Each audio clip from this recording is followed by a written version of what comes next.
Almaniyadan gələn mütəxəssislər və həkimlər tərəfindən insult əməliyyatlarında istifadə olunan müasir stendlərin hazırda praktiki təqdimatı həyata keçirilir.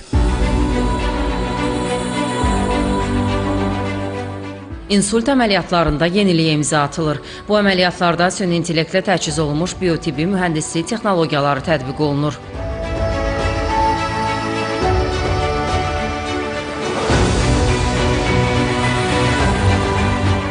Ölçüsü kiçik olsa da işlər böyük. Əlimdə saxladığım bu stend insult xəstələri üçün əməliyyatlarda tətbiq olunur.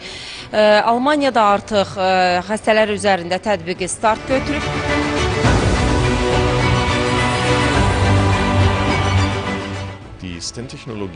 Sonuncu TENT texnologiyalarında onların hazırlanma materialı və eyni zamanda orqanizmə daxil edilərkən temperatur altında müəyyən formaya düşməsi və stendin yaddaşının həmin formanın özündə saxlamasıdır. Təbii ki, burada bizim mühəndislərin rolu böyük olub. Bugünkü stendin özəlliyi isə ondan ibarətdir ki, tətbiq edildikdən sonra bədəndə qanın tromblaşması riski çox aşağı olur və bu da onu digər stendlərdən fərqli edir. Həmçinin xəstənin istifadə edəcəyi dərmanların sayını da azaldır.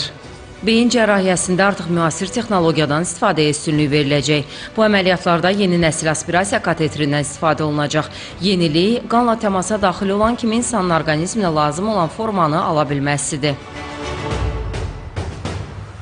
Bugünə qədər icra olunan əməliyyatlarda istifadə olunan stentlərdə trombogenlik, yəni beyində yenidən tromb əmələ gəlmə faizini biz hər zaman narahatçılıqla qeyd edirdiksə, bu yeni nəsil stentlərdə bunun trombogenliyi daha azdır. Gələcəkdə 10-15 il sonra insan orqanizmi ilə stent arasında ola biləsi hər hansı yan təsirlərin əmələ gələ bilməsinin qarşısını ala bilər. Müasir cihazları ölkəmizdə səfərdə olan Almaniyanın biotibbi mütəxəssisləri və həkim heyəti təqdim edib. Azərbaycan Texniki Universitetində təqdim olunan yeni texnologiyanın süni model üzərində tətbiqi üsulları da nümayiş etdirildi. Nigar Babayeva, Emin Tağıyev, Telesəhər.